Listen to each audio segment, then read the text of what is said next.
నంద్యాల జిల్లా మహానంది మండలం మసీదుపురం గ్రామానికి చెందిన మునగాల రామసుబ్బారెడ్డి అనుమానాస్పద స్థితిలో మృతి చెందిన ఘటనపై శ్రీశైలం నియోజకవర్గ మాజీ ఎమ్మెల్యే శిల్పా చక్రపాణి రెడ్డి తీవ్రంగా ఖండించారు. మునగాల రామసుబ్బారెడ్డి మృతి ముమ్మాటికి హత్య అని, దోషులను కఠినంగా శిక్షించాలని ప్రభుత్వాన్ని డిమాండ్ చేశారు. ఈ మేరకు హత్య ఘటనపై న్యాయం కోరుతూ శుక్రవారం మీడియాతో ఆయన మాట్లాడారు. మాజీ ఎమ్మెల్యే శిల్పా చక్రపాణి రెడ్డి మాట్లాడుతూ మహానంది మండలం మసీదుపురం గ్రామానికి చెందిన మునగాల రామసుబ్బారెడ్డిని దారుణంగా హత్య చేశారని, దోషులను కఠినంగా శిక్షించాలని డిమాండ్ చేశారు. దీనికంతటికి కారణం మద్యమని, మద్యం ఏరులై పారుతున్నదని, స్త్రీలకు రక్షణ లేదని, రాష్ట్రంలో రెడ్ బుక్ రాజ్యాంగం ప్రకారం అత్యాచారాలు, అఘాయిత్యాలు, మర్డర్లు, మానభంగాలు జరుగుతున్నాయన్నారు. శ్రీశైలం నియోజకవర్గంలో ఇప్పటికే 3 దారుణ హత్యలు జరిగాయన్నారు. మునగాల రామసుబ్బారెడ్డి హత్యను నిష్పాక్షికంగా విచారణ చేపట్టాలని, దోషులను కఠినంగా శిక్షించాలని కోరారు. అలాగే హత్యలకు కారణమైన మద్యాన్ని రూపుమాపుతారా, కొనసాగిస్తారా కూటమి ప్రభుత్వం చెప్పాలన్నారు.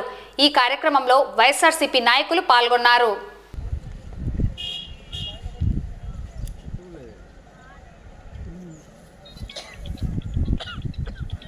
మానంది మండలం మసీదుపురం గ్రామంలో మునగాల రామసుబ్బారెడ్డి అనే వ్యక్తి దారుణంగా హత్యకు గురి కావడం మనం అందరం చూసాం. రామసుబ్బారెడ్డి గురించి 2 మాటలు మాట్లాడుకుంటే, ఎంతో వినయస్తుడు, నెమ్మదస్తుడు, చాలా మృదు స్వభావి, మాట్లాడిస్తేనే పలికేవాడు. వాళ్ళ కుటుంబంలో వాళ్ళ అన్నగారు, తమ్ముళ్ళు నాతో పాటు ఉన్నా అతను అన్ని పార్టీల వాళ్ళతో కూడా, అన్ని వర్గాల వాళ్ళతో కూడా అందరితో బాగా మాట్లాడేవాడు, పలకరించేవాడు, అందరితో కలిసిమెలిసి ఉండేవాడు రామసుబ్బారెడ్డి. ఎవరిని అడిగినా ఈ గ్రామంలో చెప్తారు ఈ విషయం. అయితే ఎందుకు హత్య కాబడ్డాడు అనేది ఇక్కడ ఆలోచించాల్సిన అవసరం ఉంది. రామసుబ్బారెడ్డికి గతంలో పూర్వం వాళ్ళ నాన్నగారికి కానీ ఎలాంటి ఫ్రాక్షన్లు కానీ, గొడవలు కానీ, లేకపోతే రాజకీయ పరంగా గలాటలు కానీ, పొలాల దగ్గర గలాటలు కానీ ఎలాంటివి కూడా ఇంతవరకు లేవు.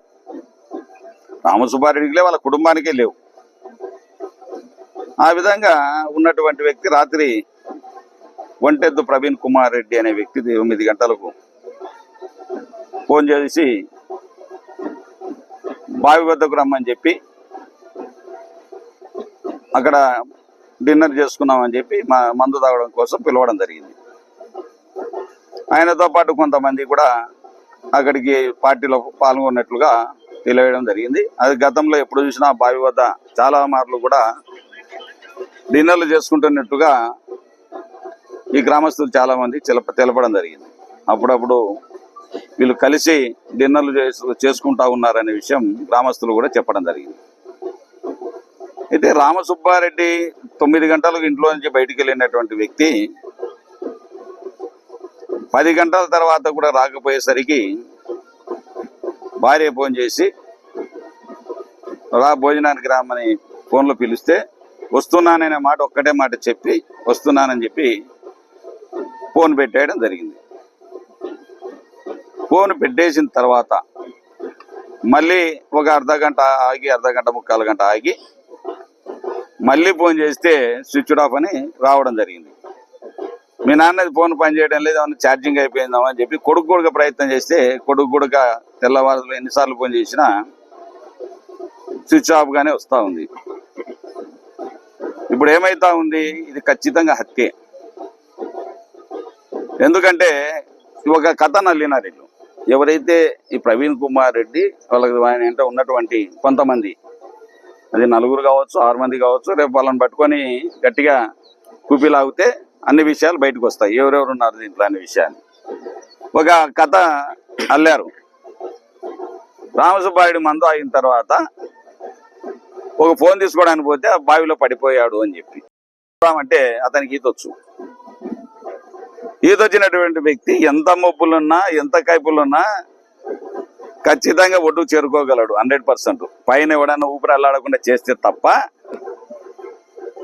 చేయగలడు. ఒకవేళ అదే నిజం అనుకున్నాం అనుకుంటే శవం 6 గంటల లోపల 6-7 గంటల లోపల శవం నీళ్ళలో తేలియాడదు. నిజంగా బావిలో దూకి చనిపోయిన వ్యక్తి ఏ డాక్టర్ని అడిగినా ఏ సైంటిస్ట్ని అడిగినా చెప్తారు, శవం అనేది బావిలోనే చనిపోయి ఉంటే కనీసం మినిమం 24 గంటలైనా శవం బయటకు వచ్చే పరిస్థితి లేదు. అప్పటికే బయటకు వచ్చిందంటే చంపి బావిలో తోసినట్లుగా అనుమానాలు ఉన్నాయి. అదే అందరూ చాలా మంది పెద్దలు కూడా చెప్తా ఉన్నారు. ఆ విధంగా బావిలో చంపి బావిలో తోయడం వల్ల ఆ పొలం గుత్తకు తీసుకున్నటువంటి వ్యక్తి వచ్చి మార్నింగ్ వచ్చి మీ వాడు ఇంటికి వచ్చాడా రాత్రి అని చెప్పి అడిగి అతన్ని కూడా విచారించాల్సిన అవసరం ఉంది. అతనే ఏ విధంగా గుర్తించాడు, అందులో ఇళ్ళకిలా బొక్కబర్ల మోగం కనపడకుండా ఉండేటప్పుడు అది ఏ విధంగా గమనించాడు, ఎవరైనా అతను చెప్పారా అన్న విషయాన్ని కూడా గమనించాల్సిన అవసరం ఉంది. ఇది ముమ్మాటికి హత్యే. ఎందుకంటే ఛాతి మీద నొప్పి, మన తలపైన దెబ్బలు, నిజాల దగ్గర దెబ్బలు, మొహం నిండా దెబ్బలు, ఎక్కడ చూసినా దీన్ని కట్టుగా తల్లి నీళ్ళలో పడిపోయాడు అని చెప్పిన వాళ్ళు ఆయనతో పాటు మంద అయినప్పుడు మీరు చెప్పాల్సిన బాధ్యత మీకు లేదా? ఇంటి వద్ద మీ వాడు ఇట్లా నీళ్ళలో పడిపోయినాడు అని ఒకవేళ చెప్పలేకపోతే, నిజంగా భయపడిపోయింటే వీళ్ళకి సంబంధించిన వ్యక్తుల ద్వారానో ఎవరి ద్వారానో చెప్పంపించి మీ వాడు ఇట్లా పడిపోయినాడంట నీళ్ళలో అని చెప్పి ఉంటే అది నిజంగా మీకు సంబంధం లేదని అనుకునే వాళ్ళం. ఈరోజు చెప్పకుండా, మీరు ఎవరికి తెలియకుండా మీరోజు శవాన్ని పోయి ప్రొద్దున పోయి నీట్గా ఎక్కడే కానీ చేతుల మీద పట్టుకొని వస్తే, లేదా వీళ్ళు లాగడంలో గాయాలైనాయి అంటే వీళ్ళ కట్టుకథలు అల్లుతూ రకరకాలుగా ఈరోజు దాన్ని హత్య కాదు అని చెప్పడానికి ప్రయత్నం చేస్తూ ఉన్నారు. దీనికి ముమ్మాటికి హత్య. దీన్ని తీవ్రంగా ఖండిస్తా ఉన్నాం. ఈ హత్య దేని వల్ల జరుగుతూ ఉన్నాయి అంటే, ప్రథమంగా ఈరోజు కూటమి ప్రభుత్వం వచ్చిన తర్వాత, ఆ రోజు చంద్రబాబు నాయుడు అధికారంలోకి రాకముందు బెల్ట్ షాపులుంటే బెల్ట్ తీసేస్తానని, ఎక్కడే కానీ మద్యం లేకుండా గ్రామాలలో బెల్ట్ షాపులు లేకుండా చేస్తానని ఆ రోజు హామీ ఇచ్చారు. గద్దెనెక్కిన తర్వాత ఎక్కడ చూసినా విచ్చలవిడిగా పాల ప్యాకెట్ దొరకడం లేదు, కానీ రాత్రి 2 గంటలు 3 గంటల వరకు కూడా మద్యాన్ని ఇంటి వద్దకే ఎక్కడ కూర్చుంటే అక్కడికి సప్లై చేస్తూ ఉన్నారు. ఈ గ్రామంలో ప్రతి వీధిన ఆడవాళ్ళు బయటికి వెళ్ళాలంటే ఇబ్బంది పడే పరిస్థితి ఈరోజు గ్రామంలో. ఎక్కడ చూసినా మగవాళ్ళు ఏడ తాగుతా కూర్చుంటారో, ఏం జరుగుతాయో, ఏం హత్య జరుగుతుందని భయం ఈరోజు కలుగుతూ ఉంది. కాబట్టి ఈ యొక్క మద్యాన్ని మీరు రూపుమాపుతారా, లేకపోతే ఈ విధంగానే కొనసాగిస్తారా? మేము డిమాండ్ చేస్తూ ఉన్నాం. ఇటువంటి హత్యలు రాష్ట్రంలో ఎన్నో జరుగుతూ ఉన్నాయి. ఈరోజు చంద్రబాబు నాయుడు నిలదీస్తూ ఉన్నాం. ఈరోజు మీరు ఎంతసేపు ఉన్న రెడ్డి బుక్ రాజ్యాంగం అని చెప్పి గ్రామాలలో తన్నుకొని ఈ విధంగా మద్యం అతిగా తాగి ఎక్కడ చూసినా అత్యాచారాలు, అఘాయిత్యాలు, మర్డర్లు, మానభంగాలు జరుగుతూ ఉన్నాయంటే దీనికి అంతటి కారణం మద్యం. మా నియోజకవర్గంలో 3 హత్యలు జరిగాయి ఇప్పటికీ. ఒకటి హత్య రాత్రి వేళల్లో తప్ప తాగి సీతారాపురం గ్రామంలో ఒక హత్య జరిగితే, అదేవిధంగా లింగాపురం గ్రామంలో మద్యం విచ్చలవిడి తాగి లింగాపురం గ్రామంలో మా పార్టీకి సంబంధించిన వాళ్ళు జరిగితే, అదేవిధంగా ఈ గ్రామంలో ఈ రామసుబ్బారెడ్డి ఈ పార్టీలకు సంబంధం లేని ఒకటే డిమాండ్ చేస్తా ఉన్నాం ప్రభుత్వాన్ని. మీరు ఏ పార్టీ వారైనా సరే, ఎంతటి వారైనా సరే శిక్షించాల్సిన బాధ్యత మీ పైన ఉంది. దీన్ని కట్టుకథలు వెళ్ళి కేసును రూట్ మార్చాలని చూస్తే ఊరుకునే ప్రసక్తి లేదు. ఖచ్చితంగా దీన్ని ఎంత దాకైనా పోతాం. జిల్లా యావత్తు కూడా మేము ఏమిటికైనా సిద్ధంగా ఉన్నాం. కలెక్టర్ గారి నిరసనలు తెలుపుతాం, ఎస్పీ గారి దగ్గర నిరసనలు తెలుపుతాం. నిన్న కూడా ఎస్పీ గారితో డిఐజీ గారితో మాట్లాడడం జరిగింది. మీరు ఏ విధంగా అయినా సరే నిష్పక్షపాతంగా మీరు ఏ విధంగా విచారించండి, దోషులను పట్టుకోండి.